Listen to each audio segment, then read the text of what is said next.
میں فیض بھائی بڑا خاص طور پہ جب سے یہ وزارت میرے پاس آئی ہے میں نے بڑا فوکس رکھا ہے اپنا انٹیریئر سندھ اور رورل سندھ کے علاقوں پہ، دیہی علاقوں میں، پسماندہ علاقوں میں. اور میں بڑا حیران ہوتا ہوں جب میرے سامنے کوئی پروجیکٹ آتا ہے، کوئی سمری آتی ہے تو اس میں سندھ کے پروگریسو علاقوں کے ساتھ ساتھ بیکورڈ علاقوں کا ذکر ہوتا ہے تو میرا بڑا دل خراب ہوتا ہے کہ یار بیکورڈ علاقے کیوں ہیں سندھ میں؟ سندھ تو وہ صوبہ ہے کہ جس صوبے نے پورے ملک کو چلایا ہے. سندھ تو وہ صوبہ ہے کہ جہاں سے ہمارے پاس وزرائے اعظم آئے ہیں. سندھ وہ صوبہ ہے کہ جس نے اس ملک کو جب ملک بن رہا تھا تو اس ملک کی قرارداد پاس کری تھی اس صوبے نے. تو ہمارے تو خالق ہیں اس ملک کے، ہمارے پاس ریسورسز ہیں، ہمارے پاس وسائل ہیں.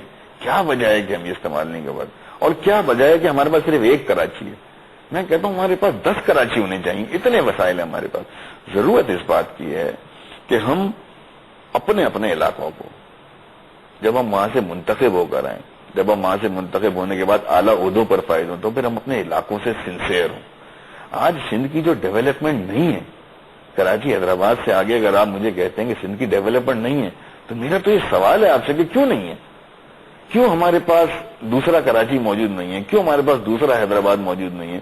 ہمارا تو آپ اگر ریسورسز پہ آ جائیں سندھ کی، اگر آپ منرلز پہ بات کر لیں، اگر آپ کول پہ بات کر لیں، اگر آپ آئل ریزرو سے بات کر لیں، اگر آپ پاور پلانٹس کے حوالے سے بات کر لیں، اگر آپ پانی کے حوالے سے بات کر لیں، اگر آپ چاول، آپ کس حوالے سے بات کریں گے اور آپ مجھے بتائیں گے کہ ہمارے پاس ریسورسز نہیں ہیں، ہمارے پاس اونرشپ نہیں ہے. جو لوگ منتخب ہوتے ہیں اپنے علاقوں سے، اگر وہ اپنے علاقے کی اونرشپ لے لیں صرف، اور پھر وہ یہ کہیں کہ نہیں یار میں نے اپنے صوبے کے اس شہر کو کراچی کے مقابلے پہ لا کے کھڑا کرنا ہے تو خدائی قسم کراچی والے ان کے ساتھ شامل ہو جائیں گے. ہم اپنا ایکسپیرینس ان کو جا کر دیں گے.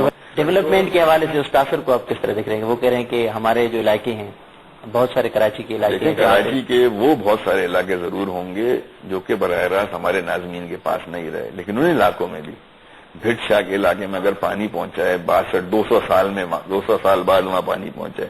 کماڑی میں پانی کے اندر سے پانی کی لائف لائن لے جا کر جو ہے انہوں نے پانی پہنچایا.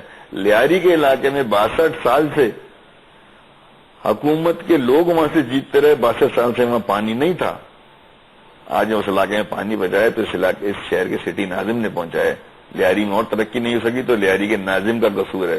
کماڑی میں ترقی نہیں ہو سکی تو کماڑی کے ناظم، بن قاسم ٹاؤن کے ناظم اور گڈاب ٹاؤن کے ناظم کا قصور ہے. ان کو پوری سپورٹ حاصل تھی لیکن اس کے باوجود انہوں نے ترقی نہیں کری. یہی تو ہم کہہ رہے ہیں.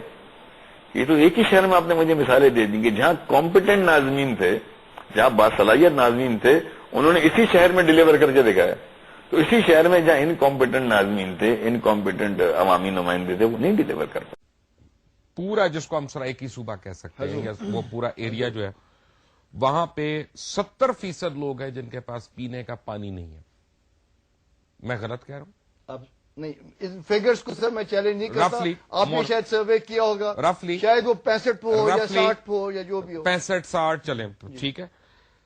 آپ کے 85% لوگ ہیں جن کے پاس ہیلتھ کیئر فیسلٹی نہیں ہے. اور جب میں ہیلتھ کیئر کہتا ہوں تو میں مڈ وائف کو ہیلتھ انسپیکٹر کاؤنٹ کر رہا ہوں، جو دائی ہے اس کو میں ڈاکٹر سمجھ رہا ہوں. ٹھیک ہے نا؟ آپ کے پاس وہاں پہ 80% بچے ہیں جن کے لیے اسکول نہیں ہے. حیدرآباد رضوی صاحب، میرا مقدمہ بڑا سمپل ہے. 15 وزیر اعلیٰ اور گورنر سدرن پنجاب سے آئے. اس وقت آپ کے وزیر اعظم سدرن پنجاب کے، آپ کے صدر پنجاب کے، آپ کے اسپیکر نیشنل اسمبلی، ایک second, speaker national assembly southern Punjab کے، آپ کے 65 سے 70 وزراء سدرن پنجاب کے. آپ لوگ وہاں پینے کا پانی نہیں لے کے جا سکے. آپ کس عوام کو ریپرزینٹ کرتے ہیں بھائی؟ یہ بات بالکل ٹھیک ہے. بڑی بدقسمتی یہ رہی ہے ہمارے تمام حکمرانوں کی. میں کسی ایک کو فوکس نہیں کرتا، تمام حکمرانوں کو لے لیں. بدقسمتی سے وہ جس کانسٹیٹوئنسی سے الیکشن جیتے ہیں وہ کانسٹیٹوئنسی کبھی ڈیولپ نہیں ہو پائی. یہ مجھے ہمیشہ بڑی حیرت رہی ہے.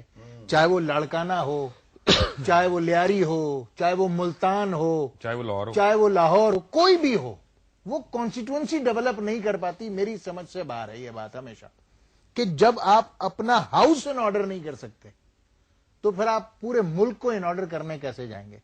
کم از کم اپنا ہاؤس تو ان آرڈر کر لیں. آپ اپنے جس محلے سے جیتے ہیں، جن گلیوں سے جیتے ہیں، جس آبادی سے جیتے ہیں، کم از کم بیئر منیمم ان کو جتنا آپ کو بینگ N M N A fund ملتا ہے کم از کم وہ تو لگا دیں. مگر مجھے تو دیکھنے میں ایسا ملا کہ وہ کبھی نہیں لگا.